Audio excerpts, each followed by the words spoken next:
Hey guys, tonight we slip into the high-altitude chill of the Hindu Kush, where rocky peaks stretch like giant slate canvases under a cobalt sky. And you've probably never felt cold quite like this, unless you accidentally left your freezer door open all night. You drag your feet across the snow-crusted trail, the soles of your boots crunching like broken blue glass as you stare up at the yawning mine entrance carved into the cliffside. You probably won't survive a day here without a down jacket and a thermos of something hot. Seriously, it's colder than your laptop on a Zoom call with no heating. So before you get comfortable, take a moment to like the video and subscribe, but only if you genuinely enjoy what I do here. And hey, while you're at it, drop a comment with your local location and time. I'd love to know where in the world you're tuning in from. Now dim the lights, maybe turn on a fan for that soft background hum, and let's ease into tonight's journey together. You step inside the Badakhshan mine, and the first thing you notice is the smell of damp stone mixed with a faint hint of metal, like licking a penny, but somehow more mysterious. Ancient timbers brace, the tunnel ceiling creaking under their own weight as stray beams of sunlight filter down, illuminating flecks of ultramarine embedded in the walls. You hear the echo of pickaxes striking rock, a hollow tapping that resonates through the chamber like a slow drumbeat. This mine has been prized for Lapis Lazuli since at least 2000 BCE, but in the 14th century, when Timur marched through these valleys, he claimed the mines for his empire, an event so significant that it funded the glittering palaces of Samarkand. Historians still debate whether Timur's conquest improved mining efficiency or simply overtaxed local communities under forced labor. Your boots slip on loose gravel as you follow a knot of miners deeper into the earth. You see them chipping away at veins of azure, their hammers glancing off rock to send sparks of blue dust spiraling in the dim light, an effect you'd pay extra for in a nightclub's disco ball. But here, it's free and a little unsettling. A strange fact, few people know early lapis miners believed that the stone's color could calm the mind and ward off epilepsy, so they'd rub raw chunks on their temples. Imagine a medieval migraine cure that doubles as an expensive facial treatment. You probably won't survive trying that trick yourself, though. The pigments stain skin so deeply you'd end up looking like a smurf on a bad day. The tunnel walls narrow, and you feel the temperature drop further, your breath puffing out in tiny clouds. Tiny droplets of moisture glint on rock surfaces, leaving trails of limpid water that mirror the lapis's sheen. You crouch to run a fingertip along the cold stone, and grains of blue crumble like fine sand, each speck a sliver of potential pigment. You scoop some into your palm and rub it gently, inhaling a powdery scent that reminds you of dusty old bookstores and unfinished oil paintings. 3 light jokes flit through your mind. It's dustier than your attic after you tried to declutter, more granular than your last overly honest review, and definitely more prized than your grandma's secret cookie recipe. The miners pause to light an oil lamp, its golden glow warming the tunnel's gloom. You watch as they sort the rough lapis by richest hue, deep celestial blues ringed with flecks of pyrite that glitter like tiny stars. These prized fragments will become the pigment known as ultramarine, a color so revered it would later fetch more per ounce than gold in Renaissance Europe. A popular historical moment here in 1404, Timur's court commissioned a massive portrait of himself painted with Badakhshan ultramarine, a display so lavish that his enemies whispered he was turning wealth itself into color. Historians still debate whether that portrait ever truly existed or if it's simply a legend born from envy. You follow the miners back toward daylight, each carrying sacks of raw lapis that clink like gemstone marbles. Outside, the sun hangs over jagged ridges, turning the sky from pale dawn to rich sapphire nature's own ultramarine display. The contrast between the mine's dim blue depths and the dazzling open air makes your eyes water, not from cold, but from sudden brightness, like emerging from a movie theater on a sunny afternoon.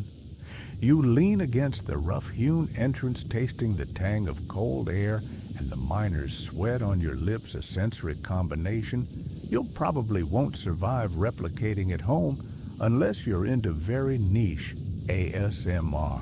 As you straighten up, you spot a small wooden crate stamped with Timurid insignia, two crossed scimitars beneath a stylized sun.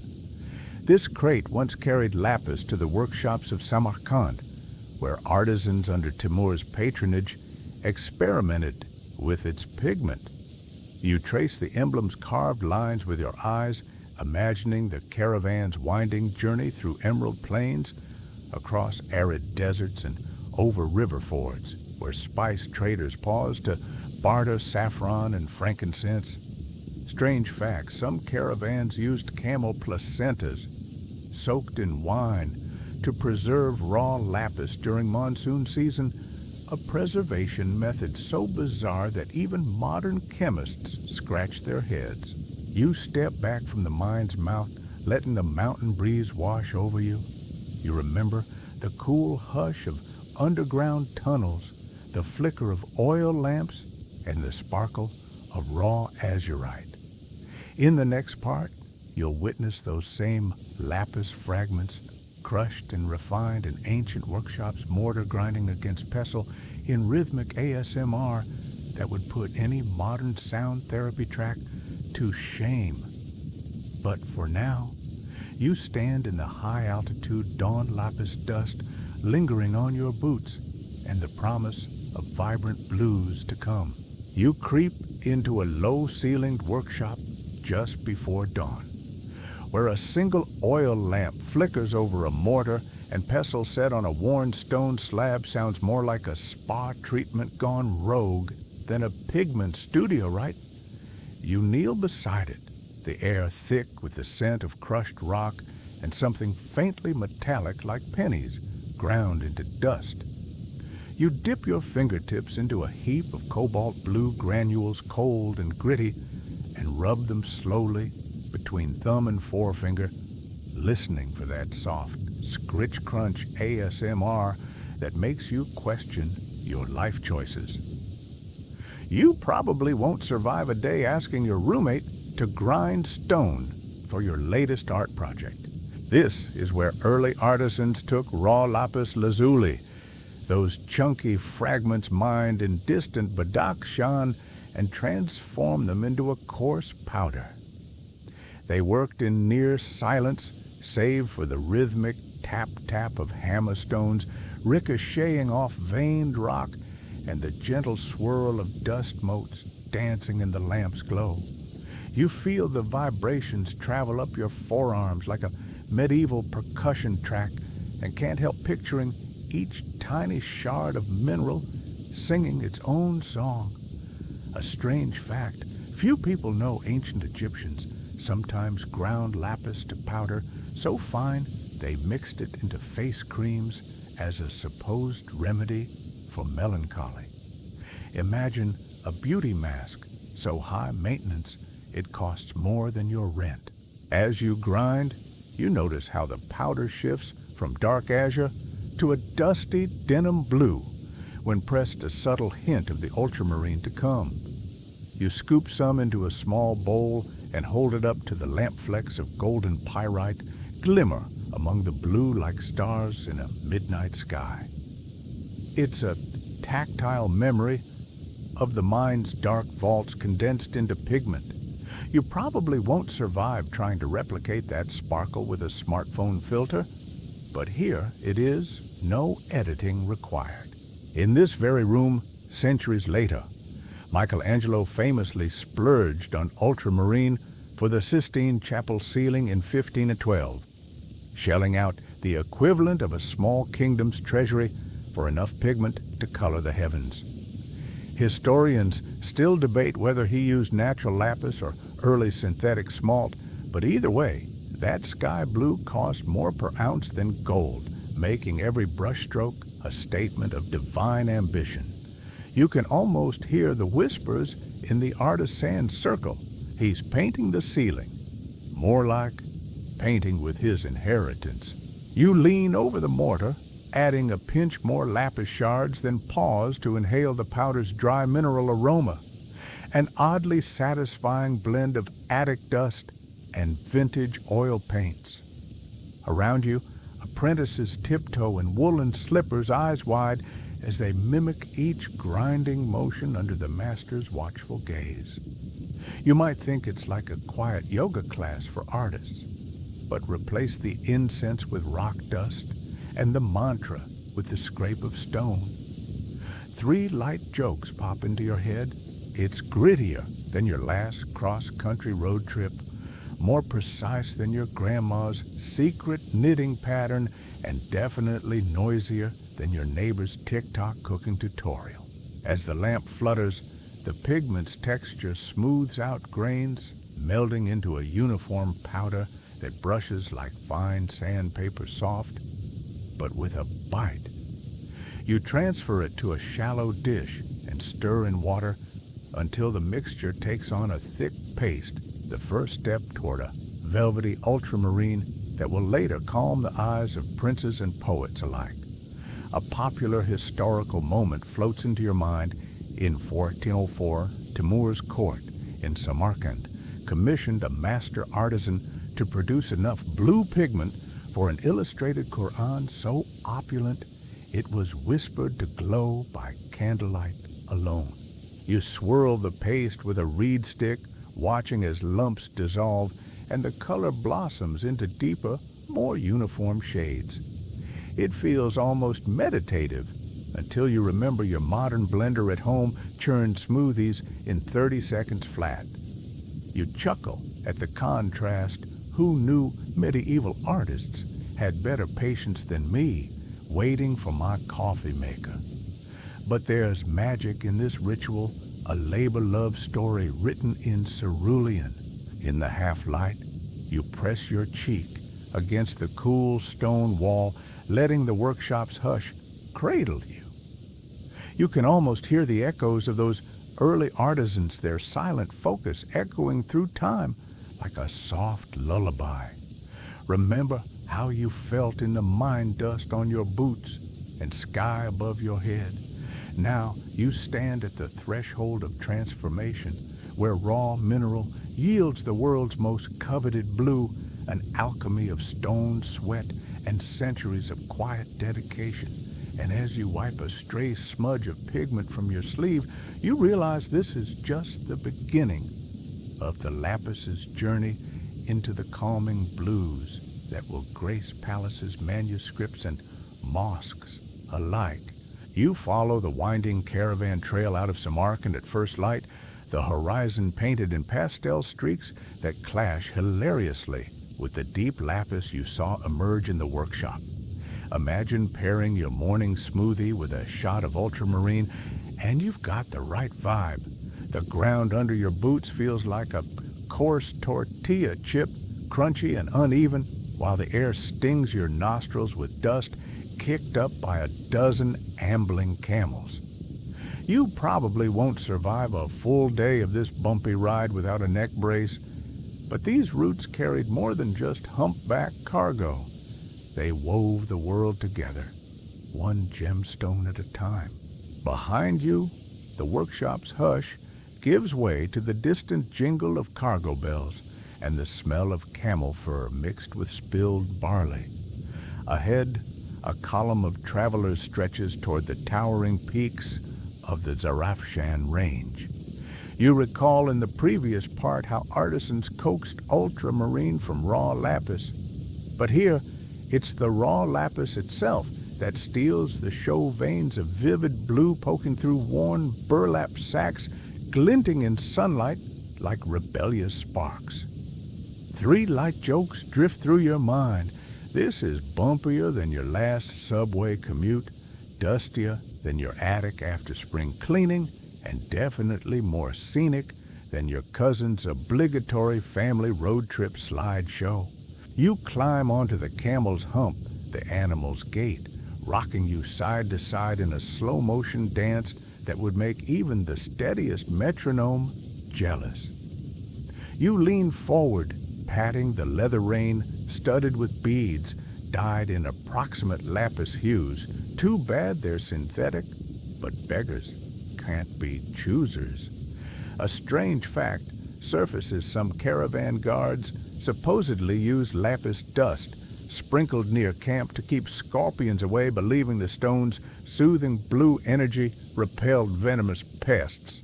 You probably won't survive testing that theory barefoot, but the idea tickles you enough to smile. As the column crests a ridge, you glimpse a vast salt flat shimmering like a brittle mirror. Camels plod across it, their shadows stretching behind them as if lagging in a slow-motion encore. In 1271, Marco Polo encountered such flats on his trek through Central Asia, though he never mentioned lapis-laden caravans specifically.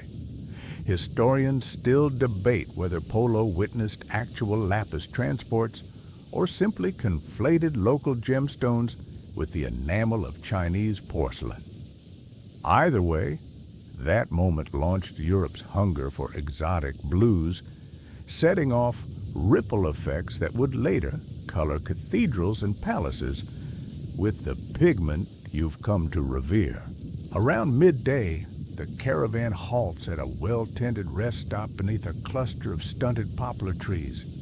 The air here tastes faintly of resin, and feed camels munch scrub brush with gusto, while a low murmur drifts through the camp merchants' haggling guides, translating one dialect into another, and the occasional croak of a minstrel's lute practicing a nervous pre-performance tune.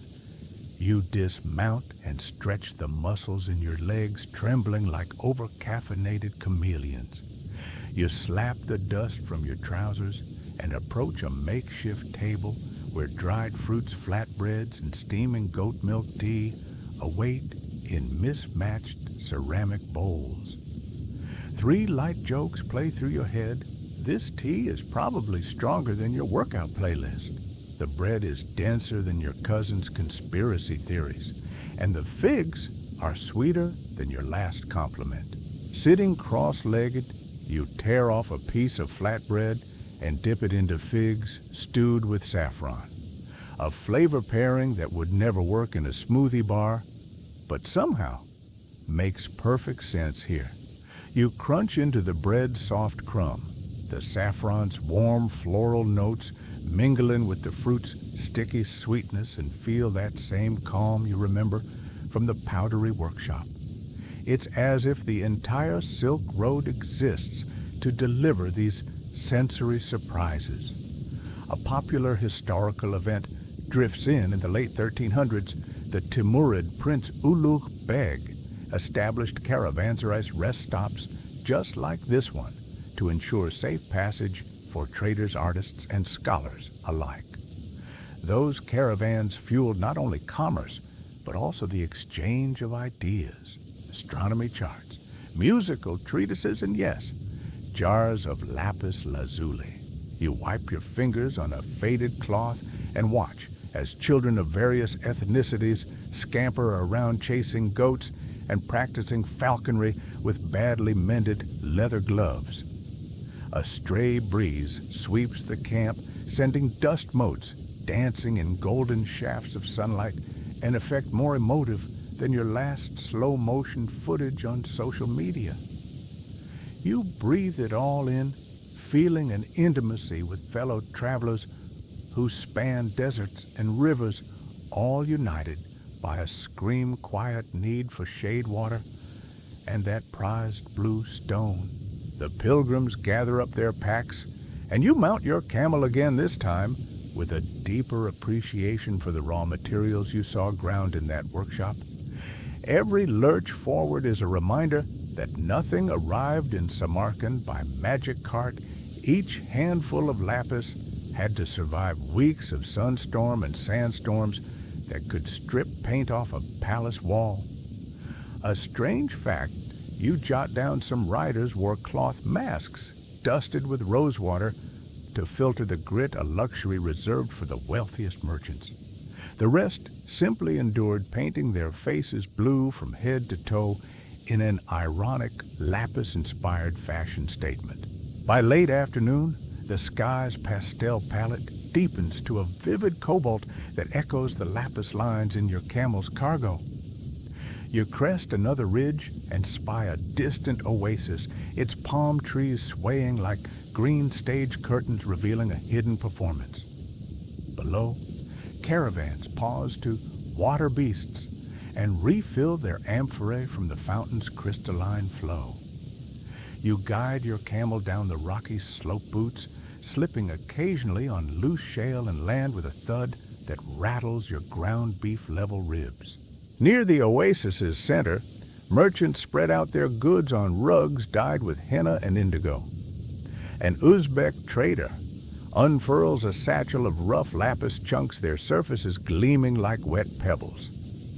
You kneel beside him, inspecting each piece for depth of color and minimal calcite veins. He haggles in a smooth Barabaga dialect, offering you a small fragment in exchange for a silver coin stamped with Timur's visage. You hold it against the sky. If that blue doesn't make you squint, nothing will. As the sun dips low, the caravan prepares to move again, each party laden with fresh water dates and sacks brimming with lapis. You settle into your saddle, the sky above darkening to ink. Before the first stars appear, specks of light that mirror the pyrite flecks you saw in the pigment paste. A joke flickers. This sky is darker than your browser history after you binged travel blogs for hours. But there's a calm here, a lullaby-like hush to the evening desert that feels fitting for a shade born of these same sands. In the fading light, the caravan snakes toward its next stop, the rhythmic footfalls of camels creating a hypnotic cadence. You let the sway lull you, remembering the sensory symphony of the mine and the workshop now carried forward on this ancient highway. Historians still debate whether these caravan routes directly inspired Timurid artists' shift toward ever-purer ultramarine, or if the pigment's evolution was driven more by courtly competition. But as you drift with the caravan's motion, rub your dusty palms together and inhale the cool night air tinged with spice and stone, you know one thing for sure: the journey of Lapis Lazuli along the Silk Road is as much about the people and places it touches as the pigment it ultimately becomes. And with that thought nestled in your mind, you let the caravan's lullaby carry you toward the next sunrise, where Timur's patronage awaits to transform these raw journeys into art that glows with the world's most calming blue. You slip through the grand portal of Timur's palace in Samarkand, and the first thing you notice is the contrast outside dusty earth and camel's breath. Inside, marble floors that reflect the sky as if the heavens were tucked beneath your feet. You step into a vast hall where artists cluster around low wooden tables, each one crowned with bowls of lapis powder so vivid they could make the sky jealous. You probably won't survive long here if you trip over your own awe and the occasional paint-splattered robe, but Timur's patronage left little room for subtlety. You'd trail behind a cadre of court painters led by the famed Behzad, whose nimble fingers transform cobalt dust into strokes of living blue. They work under the watchful gaze of Timur's grandson, Ulugh Beg, who commissioned dozens of illuminated manuscripts lavishly bound in gold leaf and ultramarine. In 1405, Timur declared that no other ruler could use his prized Badakhshan pigment without explicit permission, a decree so bold it echoed through the region's courts like a royal mic drop.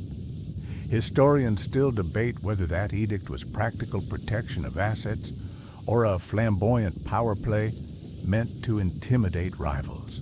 A chandelier overhead dripped sunlight onto the painter's palettes, causing each granule of lapis dust to shimmer like a constellation inviting you to navigate its secrets. You lean in, inhaling a faintly mineral scent that mingles with the musk of ground saffron and camel wool rugs. The air hums with soft murmurs.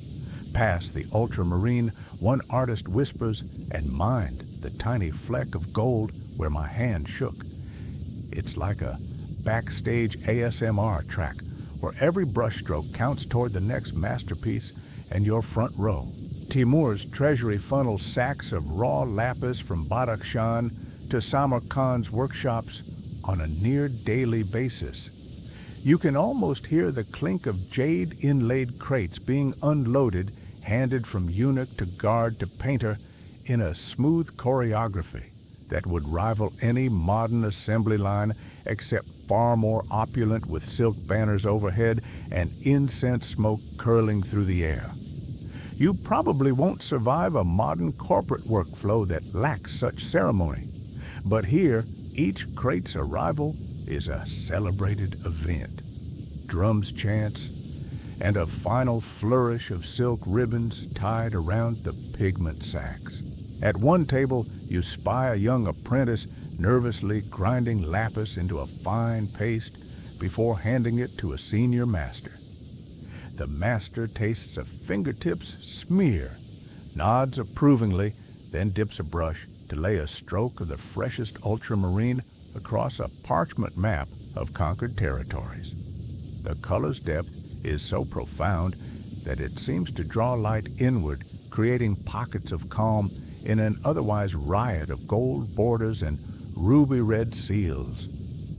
A strange fact few people know, some Timurid artists mixed an eyebrow's worth of powdered emerald with lapis to achieve an even more mesmerizing midnight blue shade reserved for the ruler's personal banners. You drift through the hall, passing alcoves where decorative ceramics await their final glazing.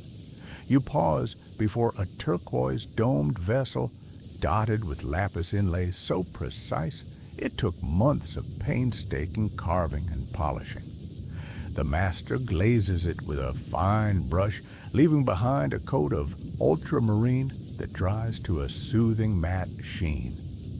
3 light jokes pop into your mind. It's fancier than your last attempt at pottery, which looked like a deformed potato. More precise than your autocorrect, which still can't spell lazuli, and definitely more regal than your neighbor's questionable garden gnome collection. As you continue, you notice Timur's own portrait framed in a niche, his robes awash in a rich lapis-drenched blue that surrounds his silhouette like an aura. Legend says Timur insisted his likeness be painted in that exact hue, so future generations would know his empire was carved from the sky itself. Whether he was indulging vanity or crafting propaganda, no one disputes the portrait's impact. It became the template for dozens of royal images across Central Asia. Historians still debate whether the royal decree mandating ultramarine exclusively for imperial portraits stifled innovation or spurred artists to invent new pigments for lesser patrons. You pause in a corridor lined with canvases depicting celestial diagrams, the moon planets, and constellations rendered in ultramarine and gold. These works, commissioned for Timur's observatory, harness the pigment's calming effect to symbolize the heavens' immutable order. Some scholars argue that Timur saw his rule mirrored in those stars, steady, luminous, and unchallenged. As you gaze at the paintings, you feel the same quiet reverence that once drew astronomers to Ulugh Beg's instruments. The blue seems to hum with promise of cosmic stability. Nearby, a group of poets gathers under a blue-tiled archway, reciting verses inspired by the pigment's beauty. One poet compares lapis to the tide of night, cradling secrets in its breast, and another jokes that even the sky blushed in envy when these craftsmen turned stone into color. You chuckle poetry can be as over-the-top as modern influences captions, but here it feels earned a tribute to Lapis's power to capture hearts. In Timur's private quarters, you glimpse a small cabinet stocked with bespoke pigment bottles, sealed with wax, imprinted by the imperial seal. Each bottle's neck bears a handwritten label detailing the granulation, size, and binder mixture, resin from pine trees, egg yolk from free-range chickens, or sesame oil filtered through silk.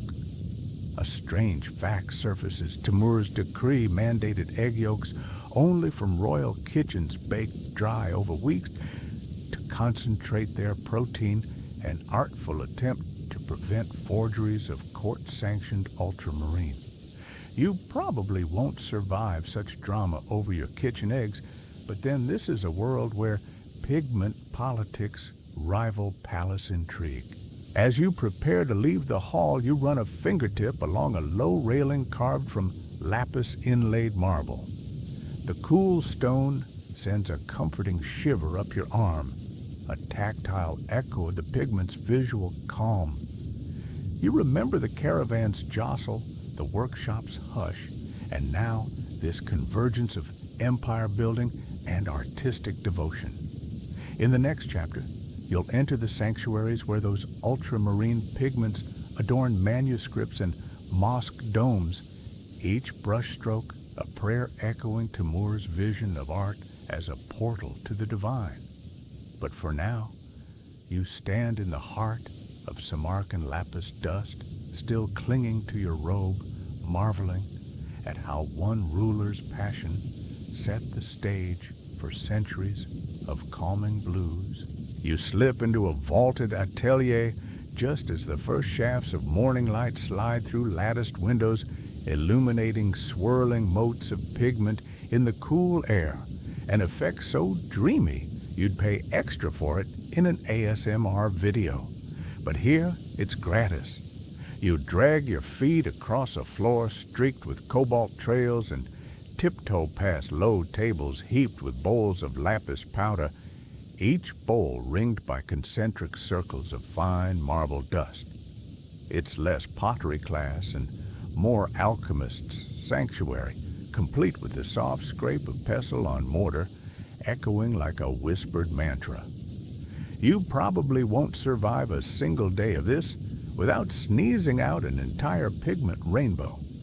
But the ritual demands focus. At each workstation, master artisans begin by ceremonially blessing their tools, a clean linen cloth dipped in rosewater wipes down the marble surface, followed by a brief incantation spoken under breath.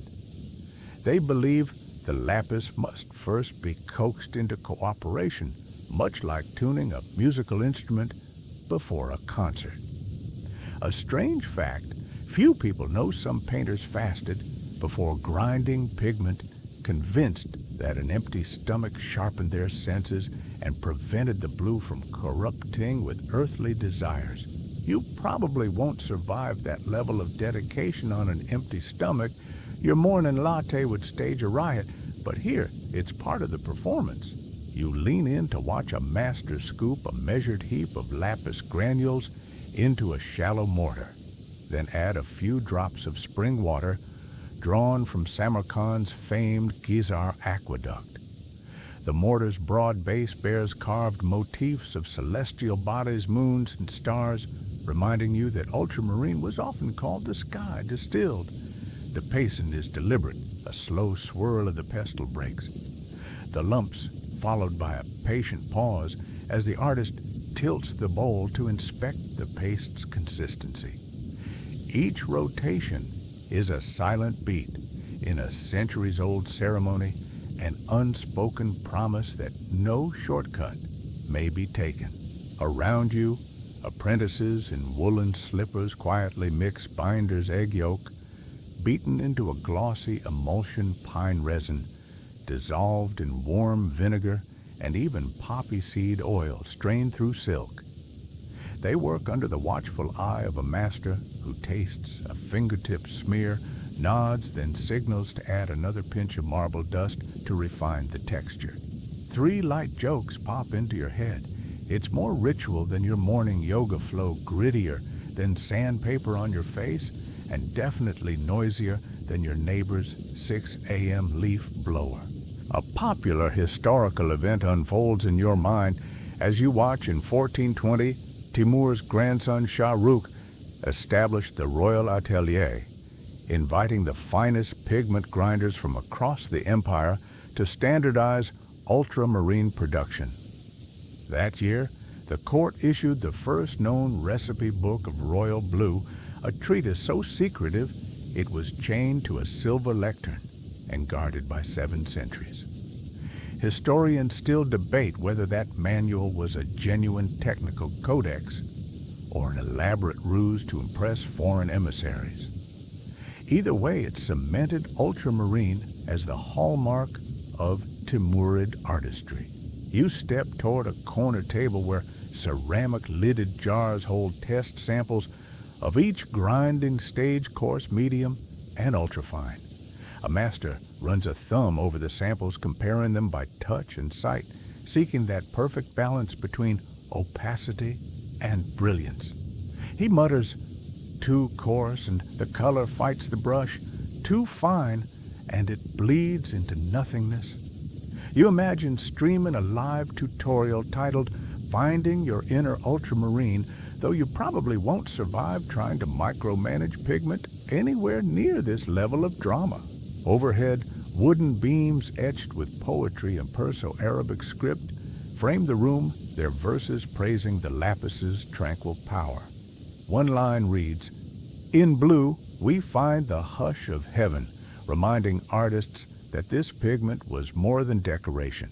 It was a conduit for calm and contemplation. You trace the calligraphy with your eyes and feel a slow breath settle in your chest, as if the room itself exhales serenity. The final step is levigation. The paste is spread in thin layers atop chalk slabs and kneaded with minute droplets of binder until it forms a silky, homogeneous paste.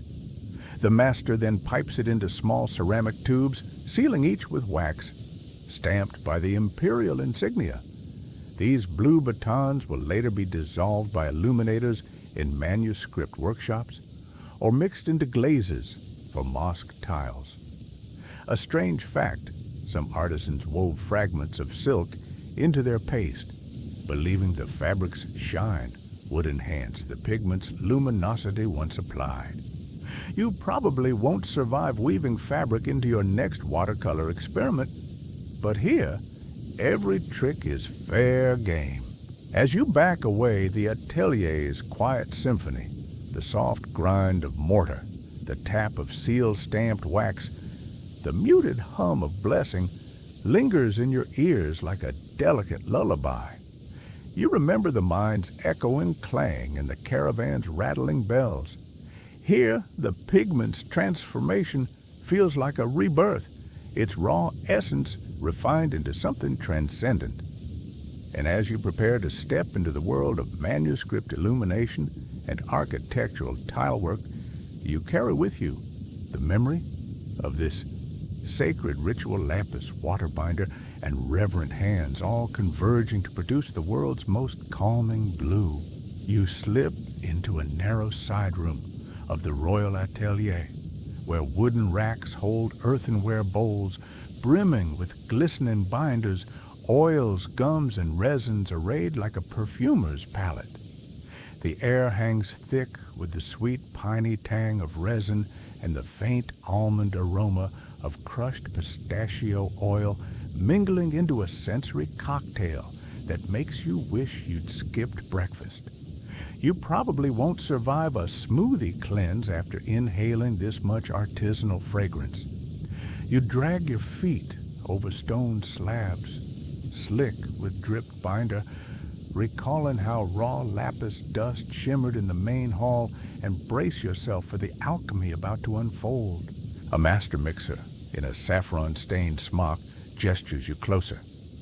He measures a spoonful of crushed gum Arabic honeygold fragments that taste like ancient forest sap. If you dared a tentative lick, and stirs it into cool spring water until it forms a milky syrup. Next, he drizzles thick egg yolk curved over wooden spoons, pale as sunshine, beaten into a glossy emulsion. A few drops of linseed oil follow, glinting like spilled gold, before he coaxes in a sliver of pine resin, warmed until it liquefies. Each addition is a ritual, an unhurried dance that tempers the stone's harsh edges into a silky binder. 3 light jokes bounce in your mind. It's fancier than your latte art attempts, stickier than your last romantic text, and definitely moodier than your morning weather app. While you watch, he folds in a heaping spoonful of lapis paste, stirring gently so the pigment blooms into the binder, like ink swirling in water. The paste deepens to a velvety blue that seems to absorb the room's soft lamplight rather than reflect it.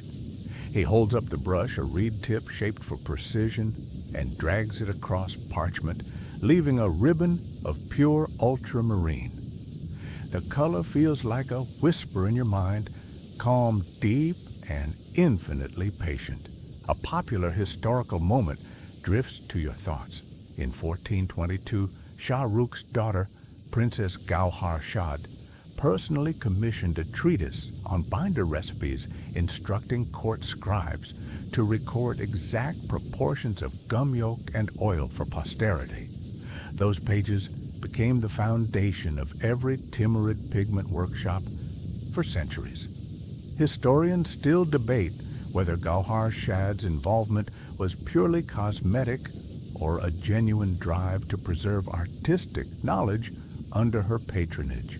Your fingers itch with curiosity, so you gently touch a stray bead of resin. It's tacky, like a medieval hand sanitizer that doubles as a varnish, and you wipe it on your sleeve, leaving a faint crescent-shaped smear of color. A strange fact, few people know some binders were scented with crushed rose petals or violet essence, both believed to enhance the pigment's calming effect, once applied to sacred texts and mosque domes. You probably won't survive sniffing that many flowers in one sitting, but here it feels like breathing in a secret poem. Apprentices glide past carrying bowls of freshly mixed ultramarine, their slippers whispering on the stone floor. They woo the binders to perfect consistency, too runny, and the color pools unevenly, too stiff, and the brush drags like a stubborn mule. The master tastes a fingertip smear, an intimate gesture that says, "This binder sings." He nods, then dips a fine sable brush to lay an ultramarine detail on a miniature painting of a nightly sky. As you step back, the room's hush wraps around you. You feel the slow rhythm of centuries, the gemstone's journey to paint the hands that prepared each binder, the prayers whispered over every bowl. In the next chapter, you'll witness the first burst of that pigment's transformation, the moment ultramarine emerges in full glory on manuscript pages and mosaic tiles, each stroke a tribute to the labor behind its calming blue. For now let your senses linger on the memory of gum, oil, and resin, meeting lapis, a quiet symphony of color in the service of art. You plunge your brush into the small glass vial of freshly mixed ultramarine and lift it to a sliver of white marble laid out on a low table, the moment of truth when raw stone transforms into the world's most revered blue. You probably won't survive staring at that intensity for long. Without wanting sunglasses, this blue isn't just a color. It's a calm tidal wave washing over every inch of your vision. As the bristles touch the marble, the pigment glides across the surface in a ribbon of impossible depth, like watching twilight melt into midnight. The atelier falls silent for that instant, every eye trained on the stroke that births the true ultramarine shade. You feel the pulse of centuries in that single mark, the echo of pickaxes in Badakhshan. The tireless mortar taps the ceremonial rituals of binder blending. A strange fact few people know, some Timurid masters believed that the ultramarine pigment could sing if the binder ratio was exactly right, so delicate that a slight miscalculation would turn the blue flat, robbing it of its renowned luminosity. You probably won't survive listening for a pigment song at home, but here the myth underscores just how sacred that moment is. You lean closer, heart thudding in a slow drumbeat, as the master artist, her hand still dusted with faint blue, lifts a copper bowl and pours a thin layer of the paste onto a page of fine parchment. As she spreads it with a broad brush, the hue deepens, revealing hidden undertones of violet and indigo that shimmer under flickering lantern light. This unveiling feels almost ceremonial. The parchment trembles under the wet pigment, drinking in the color like thirsty earth. 3 light jokes flit through your mind. It's richer than your last 8-step skincare routine, more dramatic than a reality TV finale, and definitely more mood-altering than your favorite vinyl record. A popular historical moment springs to mind in 1399, when the newly completed Bibi Khanum Mosque in Samarkand unveiled its interior dome lined with lapis-glazed tiles. Worshippers gasped at the heavens rendered in ultramarine. They said the mosque's interior felt like walking beneath a fragment of the night sky itself. Historians still debate whether the mosaic artisans used ground lapis lazuli pigment directly in their glazes or applied a separate paint layer afterward, but no one disputes the effect an architectural lullaby in calming blue. As the artist wipes excess pigment from her palette with a silk rag, another imperial luxury, you inhale the room's quiet perfume, a mix of wood smoke, resin tang, and that unique mineral hint that feels like the soul of the mountain. You feel as though you could drift off right there, lulled by the color's hush. Above you, wooden beams are stained with ancient drips, each a relic of past masterpieces born in this very space. You run a fingertip along one such stain, feeling the cool stick of dried pigment, and remind yourself that each drop tells a story of devotion. From across the room, an apprentice offers a handshake dipped in ultramarine, a playful test of your steadiness. You accept and come away with a gentle smear of pigment on your palm, like receiving a secret blessing. You glance down at the blue smudge and think, I probably won't survive attempting this on my morning toast, but it's shaping up to be my new favorite shade of spread. It's absurd, but the tactile connection to history is undeniable. In a quiet corner, you spot a small test chart where the master has swatched ultramarine beside other blues, azurite, smalt, indigo, creating a gradient that reads like a poetry stanza of color. You compare each swatch ultramarine is more vibrant than azurite's greenish hues, deeper than smalt's glassy tone, and more serene than indigo's velvet dusk. A strange fact, you recall Timurid artists sometimes added a whisper of charcoal black to ultramarine to anchor its brightness, giving greater contrast in manuscript shadows. You probably won't survive trying that at home without a lab coat. But here, it's a subtle secret handshake among experts. The master closes her eyes for a moment, absorbing the painted blue expanse on the parchment. Her calm smile spreads like dawn's first light, as if she's communed with the pigment spirit. You sense the weight of that connection. Ultramarine wasn't just paint. It was a bridge between earth and sky, a soothing balm for both mind and soul. 3 light jokes bubble up. It's softer than your favorite pillow, more reliable than your Wi-Fi connection, and definitely more precious than your last paycheck. As the painted page dries, artisans gather to inspect the result under the silver lamp's glow. They rotate the parchment, ensuring the blue holds its depth from every angle. A chorus of approving murmurs rises, steady, pure, heavenly. You watch them mark approval with small gold dots at the edges, a subtle seal of quality that rivals any modern certification. You lean back, chest warmed by pride, imagining those same voices testifying to this hue 500 years ago. Outside the courtyard's fountains murmur their water, reflecting a curtain of lapis-tiled arches. You catch a glimpse of that familiar calm in the ripples, as if the pigment's glow has bled into architecture itself. You step into the courtyard for a breath of open air, letting the dome's saturation of blue wash over you. A sense of serenity settles in your bones, and you realize the pigment's journey from mountain mine to this moment has been nothing short of alchemy. Before you return to the manuscript hall, you pause to run a gloved finger along the edge of a painted verse illuminated in ultramarine capitals. The text seems to whisper across the page. In this blue find, your breath a silent invitation echoing through time. You swallow the lump in your throat, the weight of so much artistry condensed into a single pigment.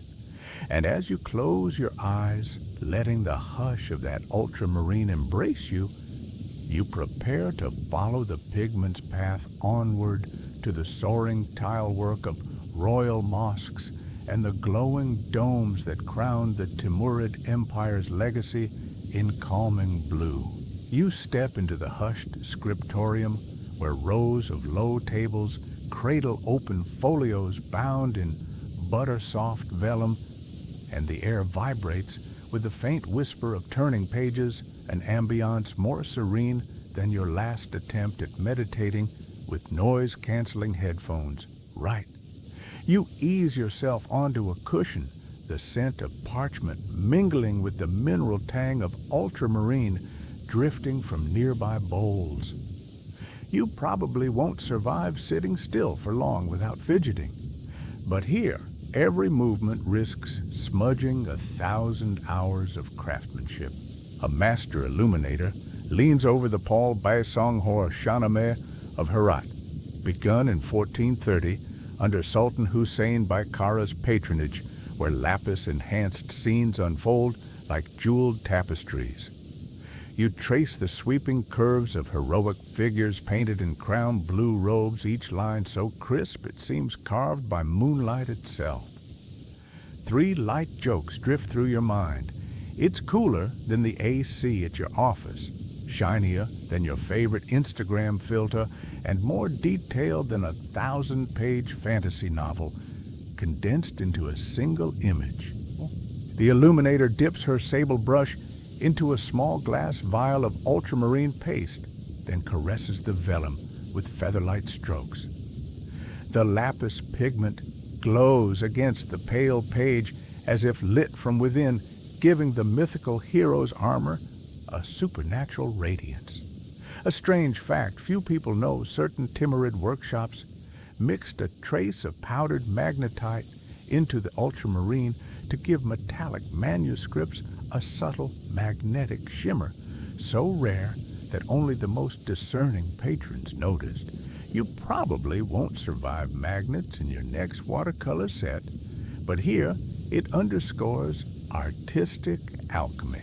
Nearby apprentices hold magnifying lenses over tiny floral motifs, each petal painted in graduating shades of blue that mirror the sky's own palette. You lean closer, inhaling the faint sweetness of gum Arabic binder and the warm musk of saffron-infused oil still clinging to the brushes. The rhythmic shush of pages turning creates a lullaby more calming than your favorite ASMR track. Historians still debate whether the precise gradients in these miniatures were achieved through layering ultramarine washes or by painstaking cross-hatching with differently ground lapis grades. You turn to a corner where experimental sketches lie strewn across a low bench, tests of moonlit landscapes, dynastic portraits, and swirling arabesques. One study shows a crescent moon rendered in ultramarine, its surface stippled with gold leaf stars. You run your finger along the edge of the sketch, careful not to smear, and the vellum's slight give reminds you of aged skin, supple and mysterious. You feel a shiver of reverence, like glimpsing a whispered secret from 1,000 years past.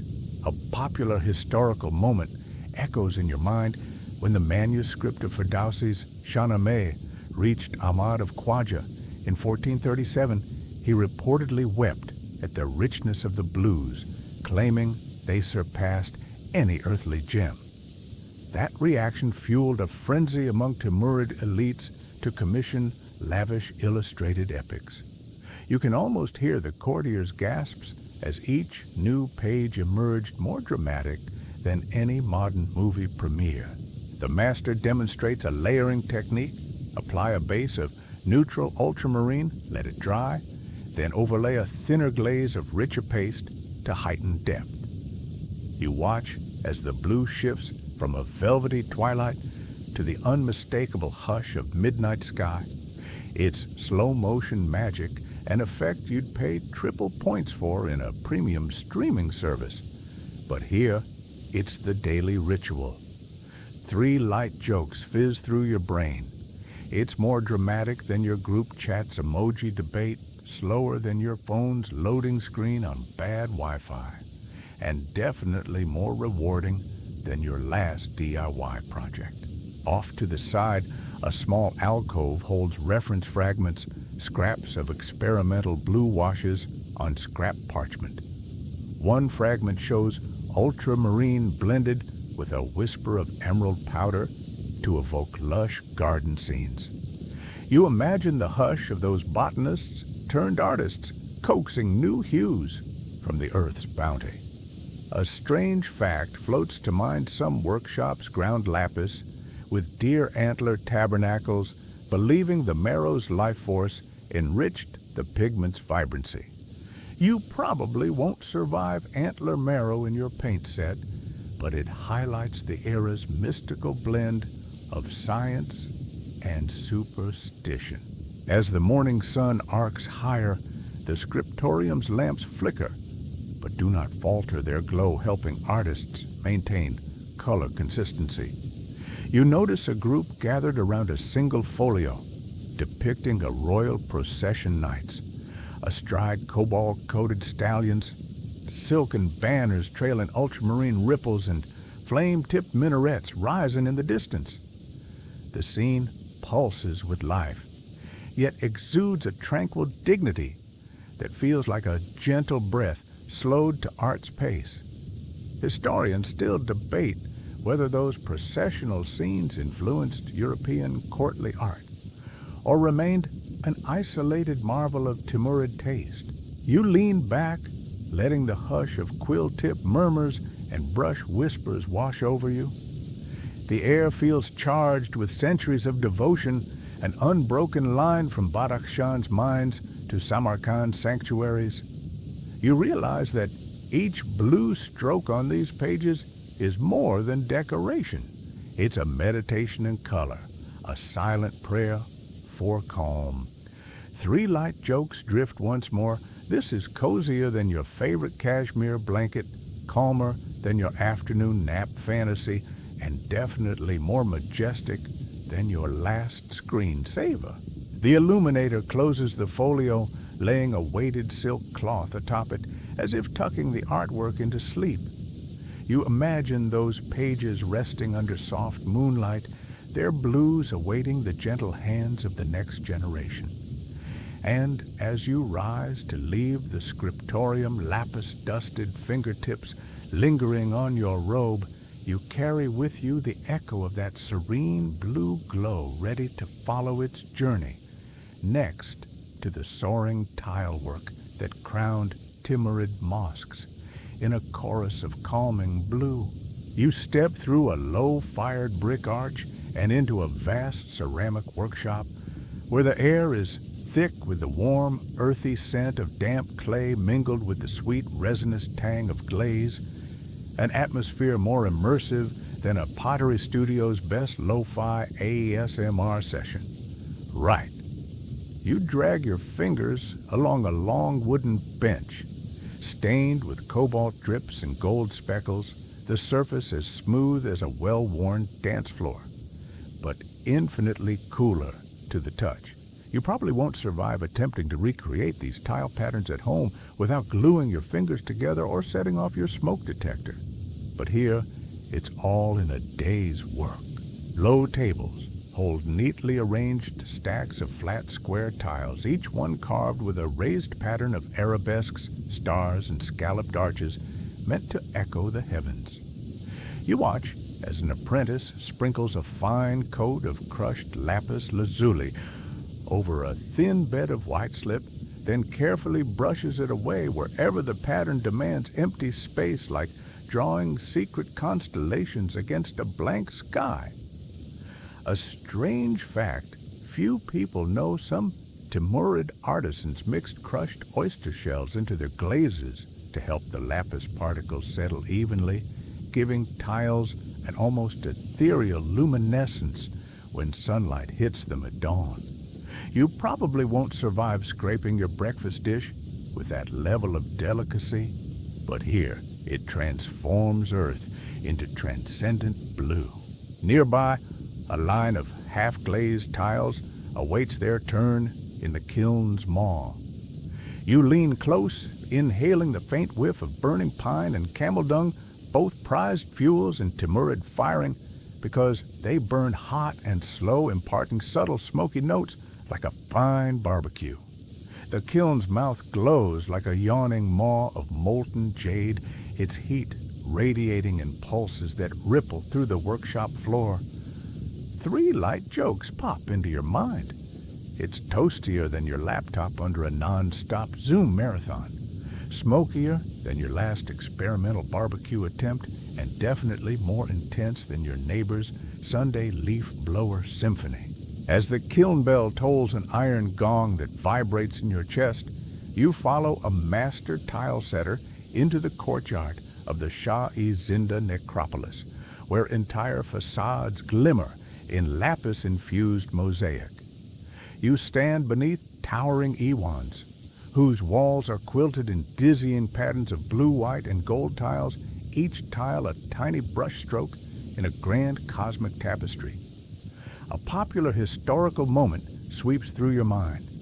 In 1410, the courtiers of Shahrukh Mirza celebrated the completion of this sacred avenue by parading lamps through the midnight arches, their flicker dancing across blue tiles in a spectacle that left foreign emissaries breathless. Historians still debate whether the lamps were positioned on the ground in patterns mirroring the tile motifs, or suspended from above to evoke stars fallen to earth. But either way, The effect became legend.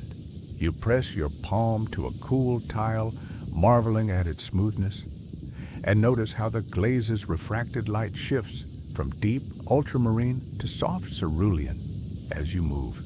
It feels like touching a still lake at sunrise, liquid calm, frozen in ceramic. A local guide points out a section of tiles inlaid with lapis powder, so fine it reads as solid blue, the pigments present so concentrated that the surface seems to radiate a gentle glow. He explains that artisans sometimes applied multiple thin coats of lapis glaze, firing between each layer, to achieve that depth of hue and approach that could take weeks. You probably won't survive that kind of patience in your next DIY shelving project, but here, time itself is part of the art. The courtyard hums with the muted murmur of worshippers passing through mihrabs framed by these tiles, an audience of believers moving in and out of patterns that seem to shift with each step. You catch a whisper of prayer in a language you don't speak, and yet the tiles, serene blue, feels like a universal benediction. You are safe, you are held, you are invited to breathe. 3 light jokes drift through your thoughts.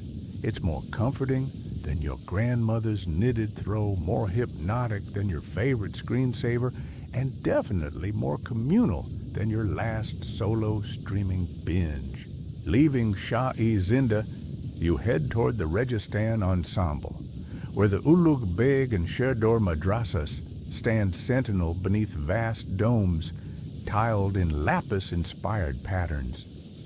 You circle the courtyard, craning your neck to trace geometric stars that bleed into swirling vines, an optical lullaby that seems to pulse in time with your own heartbeat.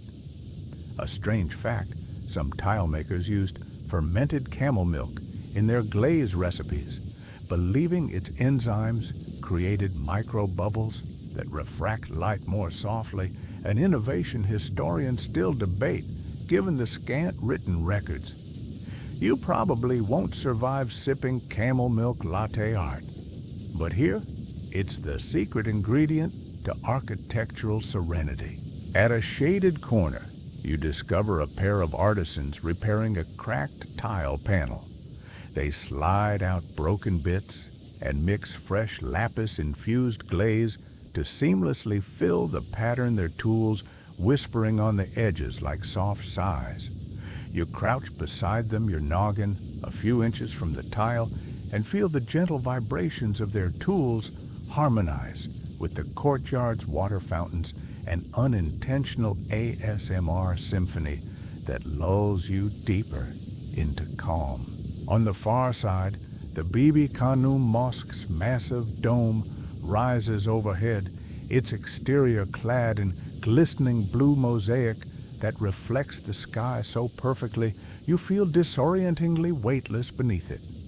You step onto a raised platform and peer over the edge, spotting mosaic fragments in lapis turquoise and emerald cascading down like frozen peacock feathers. A popular historical event resurfaces when the mosque opened in 1405. Travelers wrote that the dome's shimmer rivaled the Milky Way, a description so poetic it became one of the era's most quoted travel anecdotes. Historians still debate whether that comparison originated from Persian poets or foreign envoys. But every visitor's journal from that time mentions the dome's breathtaking glow. As the afternoon sun shifts, shadows dance across the tile work, animating the geometric patterns in slow, comforting rhythms. You lean back against a marble balustrade, lapis-dusted fingertips, grazing the carved reliefs, and let the mosaic's hushed pulse synchronize with your breath. 3 light jokes surface. It's cooler than your AC on a scorcher, more patterned than your last spreadsheet, and definitely more inspiring than that motivational poster in your office. You rise and walk through a narrow passage lined with tile fragments, salvaged from older restorations, each shard a memory of past glories waiting to be reborn. You pocket a sliver of broken tile, its edge glazed in calming blue as a tactile reminder of this journey. In the next chapter, you'll venture inside a Timurid mosque to witness these tiles envelop sacred spaces in a chorus of ultramarine, where each piece stands as a silent prayer in ceramic form. But for now, you carry the echo of that mosaic lullaby in your bones, the world's most calming blue shimmering in your eyelids as you step back into Samarkand's sunlit streets. You slip into a cool, shadowed corner of the pigment workshop where shallow stone basins await the next stage of refinement, an oasis of calm, after the sensory richness of kiln fires and manuscript pages. You bend over one basin and dip your fingers into clear water, letting droplets bead like liquid pearls before coaxing a pale slurry of lapis paste from the rim. You probably won't survive splashing pigment-laced water around your bathroom sink. Trust me, it stains everything. But here, it's a sacred act of purification. The master calibrator stands beside you, her robes dusted with ultramarine whispers and gestures. For you to observe the first wash, she swirls the pigment paste gently, then allows heavier grit to settle to the bottom, while the finer, purer blue floats suspended. A soft shh fills the air as the slurry circulates, an ASMR moment no internet video could fully capture. You lean in, inhaling the mineral-tinged steam rising from the basin, a fragrance that smells like distant mountain mornings and antique paint palettes. After a patient pause, she scoops the supernatant into a second basin, leaving behind coarse impurities that grit your teeth to hear. Then comes the repeated ritual swirl, settle, transfer, each cycle stripping away dull flecks until the water runs as clear as mountain springs. You watch rivulets of ultramarine drip like liquid sapphires back into the basin, each drop humming with concentrated color. 3 light jokes wink through your thoughts. It's more repetitive than your last laundry marathon, more hypnotic than counting sheep, and definitely more effective at achieving Zen than your yoga app. A popular historical event emerges in your mind as you stir the third wash. In 1455, the famed artist Kamal ud-Din Behzad. Yes, that Behzad traveled from Herat to Samarkand expressly to master Timurid pigment calibration techniques, bringing back what became known as the Herati method. His journey sparked a renaissance in workshop standards across the empire, with artisans modeling their wash basins on those he equipped. Historians still debate whether Behzad's innovations were novel or simply codified existing folk wisdom, but the standardization undeniably raised the ultramarine's consistency to unprecedented heights. Levigating the pigment is next. The master lifts a handful of the fine blue sediment onto a marble slab carved with shallow grooves. She sprinkles a few drops of binder, then grinds the pigment with a smooth stone muller, watching the paste's viscosity shift from grainy to velvety. Each pass of the muller lets you feel the cool resistance of stone against stone, a tactile echo of the miles the lapis has traveled. You probably won't survive grinding grain for hours on end in your morning commute, but here the process is meditative, a rhythmic lullaby in pigment form. As the paste attains its final ethereal consistency, so silky it gleams under the lantern's subtle glow, the master collects it in a silver scoop, leaving behind only the purest particles that will yield that signature calming blue. She deposits the pigment into a waiting jar, tapping the side gently, so any trapped air bubbles rise and pop in tiny, satisfying fizzles. A strange fact few people know. Some Timurid artisans believe that tapping the pigment jar 3 times summoned the blue's true voice, an audible hum imperceptible to the uninitiated but essential for perfect color. You probably won't survive listening for a pigment's voice in your studio, but here it underscores the almost mystical gravity of this moment. You pause to run a damp fingertip across a test tile, tracing the ultramarine ribbon's uniform sheen. The smoothness is so profound that it seems to slow time itself, as though each brushstroke were a single drawn-out exhale.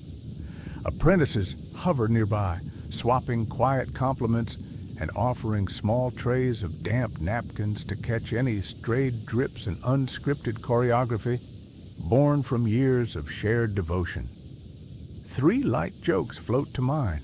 It's more coordinated than your last group project, more delicate than your Wi-Fi signal at peak hours, and definitely kinder to your fingers than sanding your coffee table. At the basin's edge, a low basin etched into the stone floor collects the settling waters, channeling them through carved grooves into a cistern below. The recycled liquid nourishes a courtyard garden of jasmine and poppies, an intentional choice to honor nature's cycles. A popular historical anecdote arises. In 1472, Timur's vizier ordered that wash water be used to irrigate palace gardens, believing the pigment's residual energy would bless the blossoms. Historians still debate whether the plants thrived from mineral infusion or simply from consistent watering, but countless poetry collections from the era praise Samarkand's blue-tinged flowers as heirlooms of heaven. You step back, letting the atelier's hushed tones wash over you. The soft lap of water in basins, the scrape of the muller, the shuffling of apprentice slippers, the calibrated pigment jars stand ready, glowing with the promise of calming blue.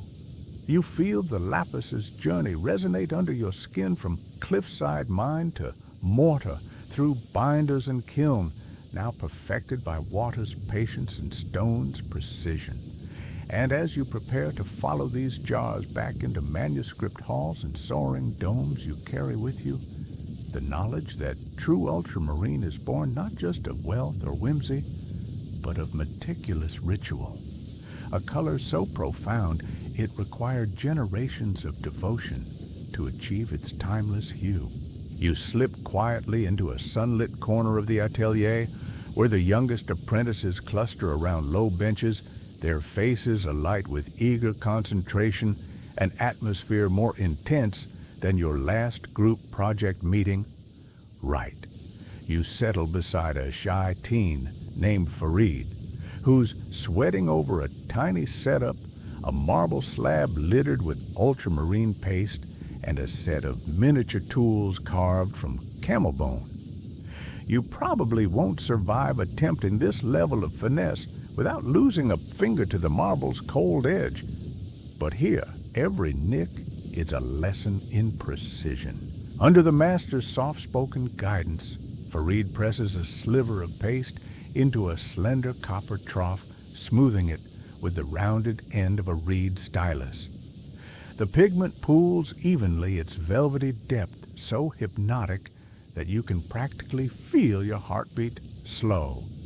A strange fact few people know, some Timurid workshops insisted apprentices wear blindfolds for the first month of training to heighten their tactile sense, forcing them to feel the perfect consistency before ever seeing the blue. You probably won't survive 3 minutes with a blindfold in your kitchen, but here it's considered character building. You lean in as the master demonstrates the delicate flick of the wrist needed to load a brush with just enough pigment. Too much and the line bleeds. Too little and it drags. The apprentices watch, breathing in unison, as a single thread of pure ultramarine unfurls across a scrap of vellum. That moment, feels like the hush before a thunderclap, an unspoken promise that art and discipline can merge into a single breath. 3 light jokes drift through your mind. It's steadier than your Wi-Fi signal at peak hours, more precise than your last attempt at eyebrow shaping, and definitely calmer than your roommate's heavy metal playlist. A popular historical moment floats to your thoughts in 1441, when the renowned master Mir Ali Haravi opened his own studio. He recruited only those apprentices who could replicate a test stroke of ultramarine under 5 seconds, no pressure, just a rite of passage, sharper than any blade. Historians still debate whether that trial was genuine mastery or a clever way to weed out talent, but it became legendary among Timurid ateliers. Farid wipes his brow, then gathers himself to try again. You offer a soft word of encouragement. Breathe, then paint and watch. As he steadies his elbow, tucks his elbow in, and draws a flawless arc of blue along a floral motif. The master nods, lips curving in a rare smile, and the other apprentices exhale like they've been holding their breath for centuries. It's a communal sigh of relief that feels as comforting as a shared cup of sweet tea after a long day. Nearby, another apprentice named Layla practices calibrating her own pigment washes, layering ultramarine with a whisper of water so that the blue deepens in gradient. You watch light dance through her translucent strokes, each one a silent echo of the master's earlier demonstration. A strange fact, some studios provided apprentices with copper coins they could tap against pigment jars to test viscosity. The coin's unique clink signaled a perfect mix.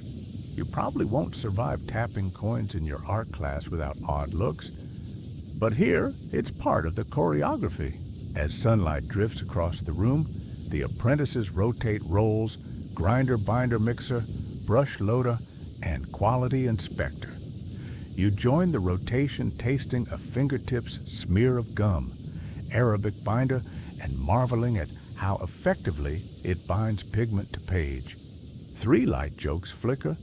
This is more team-oriented than your last escape room, calmer than your morning yoga video, and definitely more hands-on than your last Zoom seminar.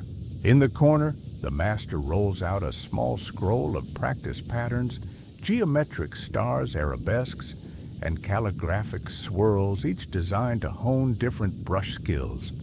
Apprentices dip in trading feedback in hushed tones, try softer pressure, lift the tip earlier, let the color settle. That collaborative rhythm feels like a silent lullaby of shared purpose, a far cry from the noisy clamors of marketplace haggling. You glance at the gallery wall, where past graduates' first and final exercises hang side by side. The transformation is astonishing, clumsy, uneven strokes, giving way to sinuous, glowing lines of pure ultramarine. You place your hand on the cool plaster beside the frames and feel a shiver of pride for them, for yourself, for the lineage of hands that shaped each pigment. As the apprentices pack away their tools, laughter flutters through the room, light relieved and hopeful. You tuck a stray smudge of lapis behind your ear, a badge of solidarity, and let the atelier's gentle buzz follow you out. In the next chapter, you'll witness how these trained hands bring ultramarine to life on mosque, domes, and palace walls, where each stroke becomes a prayer in tile and paint. But for now, you carry with you the memory of earnest faces, steady wrists, and the soft symphony of dedicated hands learning to wield the world's most calming blue. You slip into a lavish anteroom of the Timurid court, where long velvet-draped tables gleam under crystal chandeliers, and the air is heavy with sandalwood incense, a sensory feast more indulgent than your favorite spa day rite.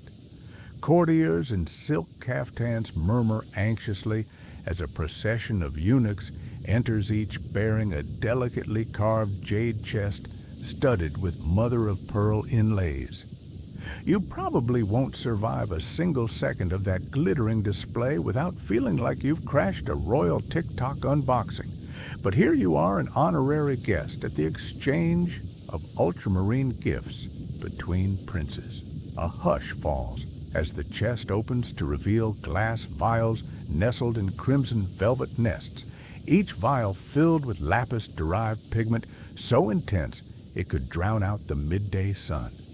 You lean closer, inhaling a whisper of resin and powdered rock, an aroma that smells like secret gardens and distant mountain mornings. 3 light jokes flit through your mind. It's shinier than your cousin's influencer ring light, more secure than your last password, and definitely more coveted than the latest limited edition sneaker drop. This ceremonial gift dates back to 1428, when Sultan Murad II of the Ottoman Empire received his first shipment of Badakhshan ultramarine from Prince Ulugh Beg, a diplomatic gesture meant to cement their alliance. The exchange sparked a trend. Rulers across Persia, the Mamluk Sultanate, and even the Delhi Sultanate began presenting ultramarine to their peers as tokens of respect, an event so significant that contemporary poets compared these shipments to rivers of sky flowing across borders. Historians still debate whether these gifts truly fostered political unity or simply showcased each ruler's ability to hoard the rarest blue in existence.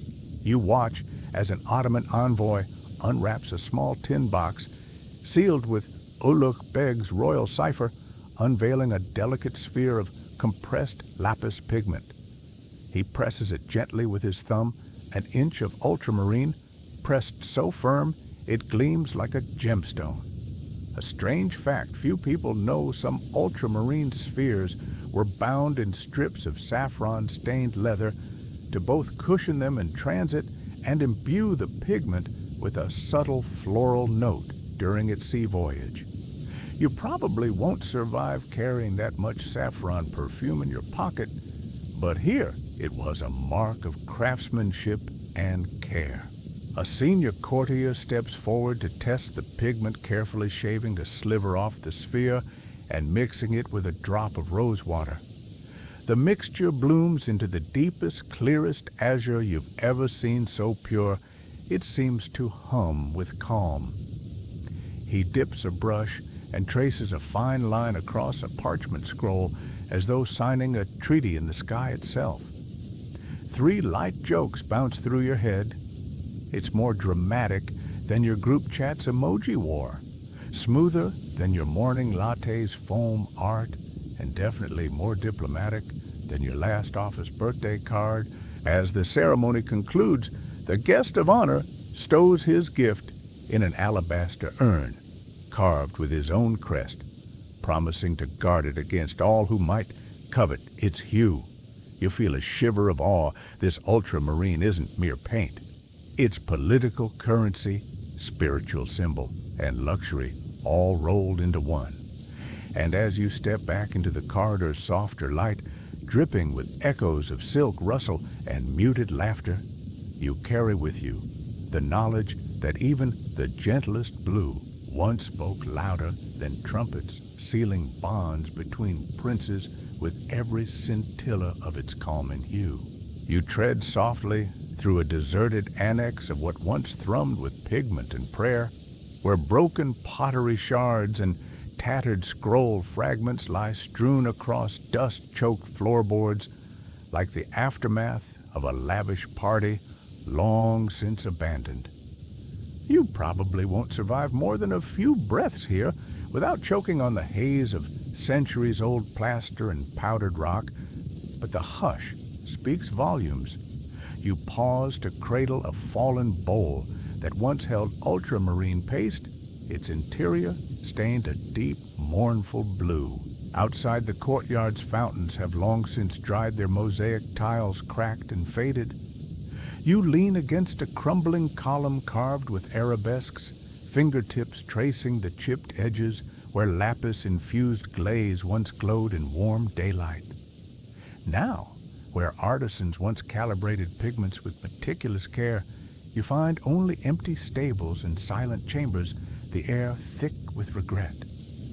A strange fact few people know: during the Uzbek capture of Herat in 1507, artisans smashed their remaining pigment balls rather than let conquerors loot their prized hues, an act of defiance that rendered entire kilns barren. You step into a cavernous hall where sunlight filters through shattered windows, illuminating dust motes that swirl in lazy eddies. The benches where apprentices learn to grind lapis are overturned, and a single muller lies half buried in debris.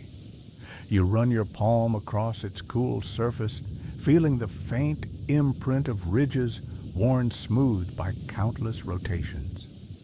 The silence feels as heavy as a leaden sky, an echo of Timurid grandeur now lost to time and turmoil. A popular historical event unfolds in your mind. In 1510, Shah Ismail Abatas of the Safavid dynasty wrested control of Khorasan from the Uzbeks, bringing with him a different aesthetic taste. His court favored the new Persian blue derived from copper oxides over the costly lapis pigment, and many Timurid workshops were repurposed or abandoned. Historians still debate whether this shift represented genuine artistic evolution or a pragmatic response to the exorbitant price of imported lapis lazuli. Either way, the old ultramarine tradition slipped quietly into obsolescence. You wander down a long corridor, each step kicking up faint echoes of mortar tapping against stone.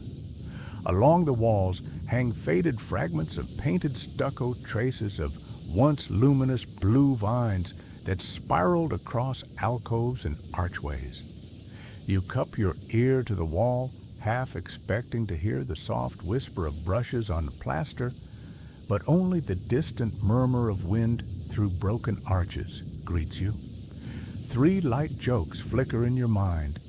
It's more desolate than your office on a national holiday, quieter than your grandmother's knitting circle, and definitely dustier than your last DIY project.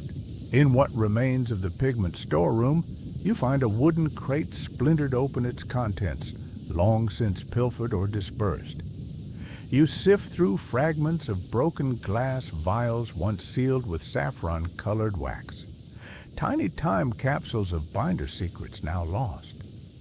A candlestick stands eerily upright, its twisted metal wick holder encrusted with blue residue. You scrape a fingertip across it and taste a whisper of resin and rock, a fleeting reminder of the pigment's former glory. You climb a narrow staircase to a sunlit balcony where tile fragments lie piled like fallen jewels. The patterns are recognizable undulating waves, geometric stars, and lotus motifs whose outlines still gleam with ghostly traces of lapis glaze. You kneel to gather a shard, its glaze still catching light in gentle arcs. You cradle it, heart-thumping, like a restless drum, an artifact of techniques lost to upheaval, smuggled out in the hands of fleeing artisans. Beyond the balcony, you glimpse the domes of a ruined madrasa, their kilns cold and choked with soot. Blackened beams hang like skeletal hands from collapsed roofs. You step off the decaying walkway and stand in the courtyard below, inhaling the dusty perfume of earth and memory. The wind stirs the crumbling tiles at your feet, carrying their faint mineral scent in soft spirals. You watch the horizon, where modern Samarkand skyline glitters in new buildings, barely acknowledging this silent testament to a once thriving craft. In the adjacent lecture hall, you find perforated benches where scholars once debated binder formulas and pigment ratios. A carved lectern remains its chains rusted to stillness. You imagine candle-lit gatherings where masters and apprentices argued over the merits of egg yolk versus gum. Arabic voices hushed but passionate. A strange fact surfaces: some workshops recorded their pigment losses in sheep hide ledgers detailing sacks of lapis dust consumed by damp or theft. But those ledgers were later repurposed for tax records, and the original entries scrubbed clean. As dusk falls, you light a single lantern and let its glow wash over the fallen pigments, the broken tools, the silent benches. You recall the rhythmic taps of mortar and the hush of brush bristles on parchment, sounds forever silenced here. You inhale the lantern's smoky warmth and close your eyes, imagining the kiln's revived apprentices returning and the slow rebirth of the techniques now buried beneath history's dust. You step back into the courtyard, the lantern's light guiding your way past chipped tile mosaics and shattered columns. You feel the weight of decline in every broken shard and the resilience of memory in every lingering fleck of lapis.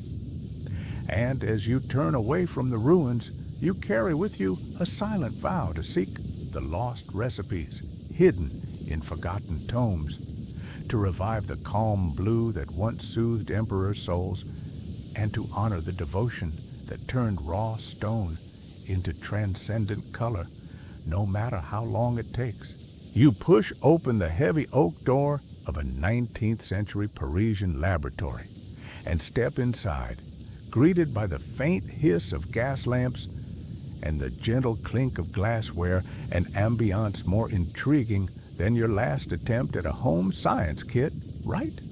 You drag your boots across a tiled floor mottled with spilled pigments and chemical stains, the air thick with the tang of sulfur and beeswax. You probably won't survive a day breathing these fumes without a proper ventilation hood. Seriously, this is less spa retreat and more industrial fragrance. But the promise of reviving ultramarine's ancient magic keeps you rooted. Ahead, a long mahogany bench groans under the weight of mortar and pestle sets, ceramic crucibles, and bubbling retorts. You lean in to watch a bespectacled chemist swirl a slurry of kaolin clay, soda ash, and powdered sulfur in a shallow glazed bowl, an early formula inspired by Christian Gemelin's 1828 breakthrough. 3 light jokes pop through your mind. It's more complex than your smartphone's latest OS update, edgier than your go-to Halloween costume, and definitely more colorful than your last grocery receipt. In the corner, a barrel-aged artist named Lucien dips a sable brush into a fresh batch of synthesized blue paste, later dubbed French ultramarine, and paints a dainty flower petal on a porcelain tile. The color gleams with the same celestial depth you felt in Samarkand, yet there's a modern crispness to it, as though science sculpted the stone's soul into perfect uniformity. A strange fact: few people know early batches of synthetic ultramarine often contained accidental traces of cobalt, giving stray flecks of unexpected teal that studio artists prized as mystery veins. You probably won't survive trying that unpredictability in your next paint set, but here it's considered an avant-garde feature. The chemist adjusts the flame under a porcelain crucible, where the clay and sulfur mixture simmers like a sapphire stew. Heat radiates through the lab's narrow windows, casting dancing shadows across jars of soda ash, silica, and charcoal. You inhale a faint, smoky aroma that reminds you of campfire nights mixed with antique bookstores, somehow comforting and disorienting all at once. Historians still debate whether Gemelin ever truly understood the chemical reactions he set in motion or simply stumbled upon the right proportions by accident. But either way, his work ignited a revolution in pigment production. You step around a cluttered table to a second workbench where rows of small bottles await labeling. Each bears a handwritten tag in elegant copperplate, ultramarine, veritable ultramarine vierge, and the intriguingly named ultramarine délicat. You trace the lupin letters with your finger, smeared lightly by a brush of pigment, and feel a shiver of connection to those ancient artisans who first gazed upon Badakhshan stone. 3 light jokes flicker. These look fancier than your most recent taco order, more organized than your inbox after a weekend detox, and definitely more clandestine than your secret cookie stash. Nearby, a group of apprentices in frock coats measure out powdered borax and chalk, preparing the kiln for a delicate bake. They whisper to each other as they load ceramic crucibles onto iron racks, their boots echoing on the stone floor like a soft metronome. You lean in to catch one apprentice's hushed comment, "I hear Guillemets' first batches stained his lab coat so badly he had to retire them as blue work smocks." A strange fact indeed. Blue stains so vibrant they became fashion statements long before tie-dye's heyday. At precisely noon, the lab's clock tower chimes, and the chemist lifts the kiln's lid with tongs, revealing glowing crucibles that seem to contain fragments of a molten night sky. Steam hisses as the cool air meets hot porcelain, and a plume of perfumed vapor drifts upward, carrying whispers of sodium sulfide and silica. You probably won't survive trying to replicate that theatrical reveal in your kitchen oven, but here it feels like a ritual of creation, bridging centuries of technique. A popular historical event surfaces as you watch in 1834, Jean-Baptiste Guillemet patented his synthetic ultramarine process, sparking a frenzy among European artists who previously reserved natural lapis for only their grandest commissions. Within a year, Parisian atelier windows gleamed with ultramarine tubes alongside cadmium reds and emerald greens, democratizing color in ways previously unimaginable. Historians still debate whether this shift preserved the color's sacred aura or cheapened its mystique, but there's no question it transformed art and industry alike. You wander to a demonstration table where the chemist spreads a generous dollop of milky ultramarine paste onto a canvas swatch.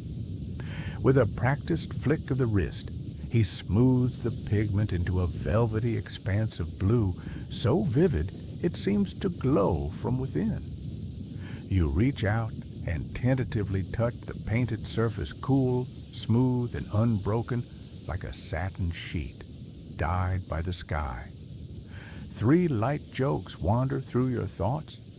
It's softer than your best pillowcase, more consistent than your morning coffee order, and definitely more soothing than your least favorite elevator music. Across the room, Lucienne holds up a porcelain tile side by side with a swatch of natural ultramarine. Only a master's eye could spot the difference at a glance. She brushes both with a wet sponge. They sing the same lullaby of blue, reassuring you that science has honored tradition. A strange fact whispers through your mind. Some 19th century porcelain decorators believed synthetic ultramarine resisted fading better under candlelight than the natural stone-derived pigment did in sunlight. A curious twist on ultramarine's ancient reputation for permanence. As the afternoon light wanes, the apprentices pack their vials and label each sample with the date batch number and kiln temperature, a level of documentation that would make Timurid masters gape in envy. You lean against a tall shelf of bound treatises, their spines cracked from heavy use bearing titles like Traité des Couleurs and Manuel de l'Émailleur. You pull one down and breathe in its musty pages, the paper stiff with age, yet scented faintly of dried ink and pigment dust. You probably won't survive reading all those chemistries without drifting off, but here the weight of knowledge humbles and inspires. In a final flourish, the chemist pours a small cup of tea steeped in exotic spices imported from the East, offering it to you with a nod. You take a sip, the cardamom and clove dancing on your tongue, a modern echo of those Silk Road caravans that first carried lapis across continents. The lab's hush softens to the murmur of contented conversation, and apprentices exchange impressed glances as they pass around their painted swatches. You step outside into the cool Parisian evening, the lab's gaslights glowing behind you like fallen stars. You taste the last hints of spiced tea, feel the gentle buzz of creativity still tingling in your bones, and realize that ultramarine's revival in these 19th century workshops wasn't merely a chemical feat, it was a testament to human curiosity and the desire to touch the sky in pigment form. And as you stroll toward the Seine, the world's most calming blue shimmering in your mind's eye, you know the journey isn't over next. You'll witness ultramarine's modern renaissance in contemporary art and architecture, where ancient stone and synthetic science continue to blend in endless new shades of calm. You settle into a quiet alcove of the modern museum wing, where a single spotlight illuminates a towering installation of suspended ultramarine rods, an echo of the pigment's journey from mine to masterpiece. And you probably won't survive more than a minute staring at that pure blue glow without your heart rate slowing to nap setting. You lean forward, fingertips brushing the air where the color seems almost tangible, like a curtain of calm you could step through. It's here, in this hushed space, that you feel the full arc of Lapis Lazuli's legacy, converging from jagged Afghan cliffs to gleaming gallery halls. Beside you, a curator gently guides a small group through the exhibit. She points to a 16th century Quran leaf, its margin still sparkling with Timurid ultramarine, and contrasts it with a 21st century mixed media canvas splashed with synthetic French ultramarine. You sense the weight of history in that comparison, two pigments, one born of mountain stone, the other born of chemistry, both wielded to conjure the same soothing hue. A strange fact few people know: in 2005, a group of conservation scientists discovered microscopic grains of natural lapis in a Jackson Pollock painting, suggesting the artist experimented with ultramarine in his abstract drips. You probably won't survive that trivia in your next trivia night, but it underscores how blue transcends eras.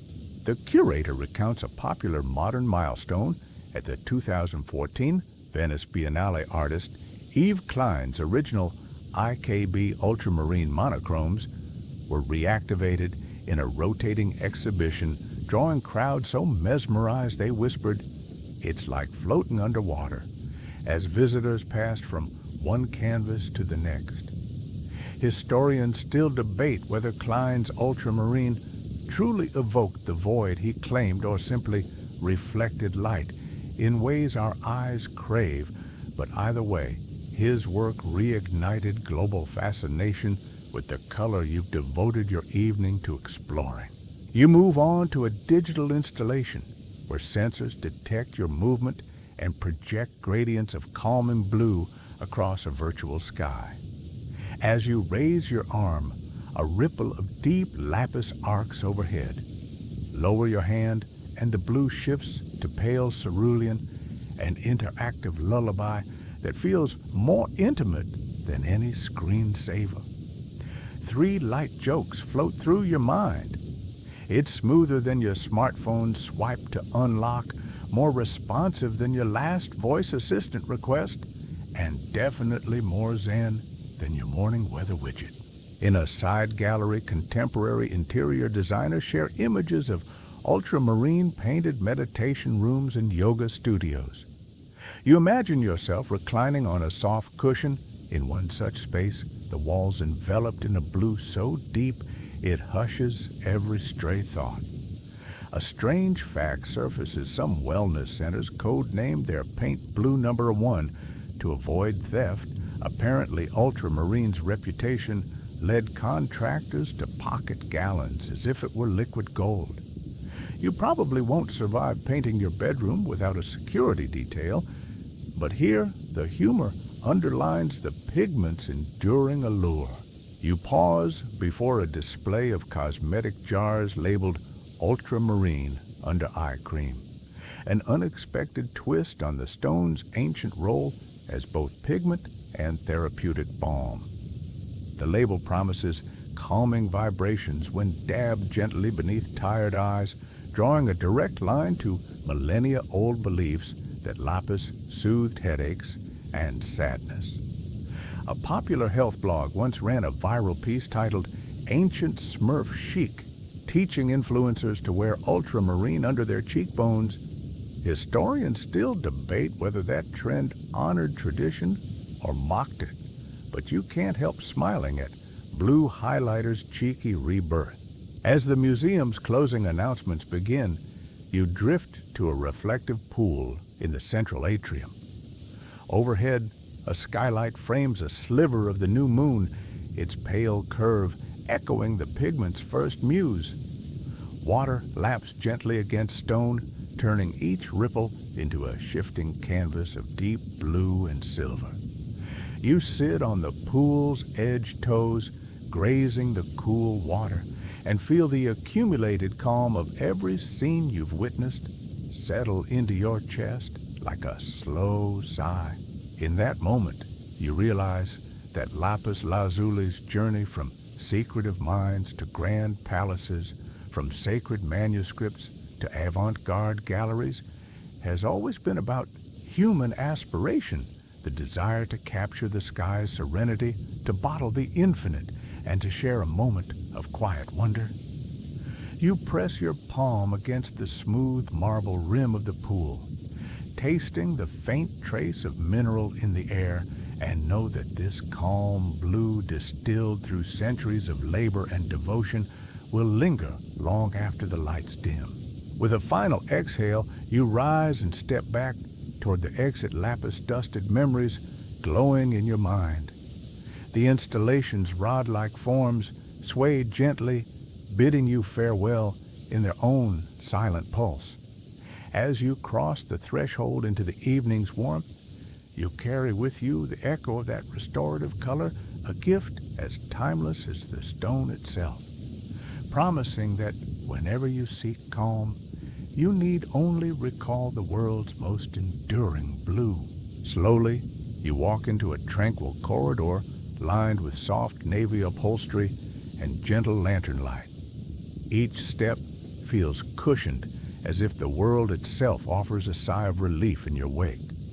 Your breathing softens, easing into an even rhythm that mirrors the pigment's promise of serenity. You close your eyes for a moment, tasting the faint tang of earth and resin on your lips, reminders of ancient journeys and modern rebirths. Let the memory of that suspended ultramarine calm your mind like a lullaby whispered by centuries of artisans who coaxed beauty from stone. Feel the weight of history lift from your shoulders as you sink into the hush of the present, secure in the knowledge that this color born of mountain depths and alchemical brilliance carries with it a legacy of peace. In the stillness, imagine each breath drawing in the soft glow of lapis lazuli, each exhale releasing tension into the quiet.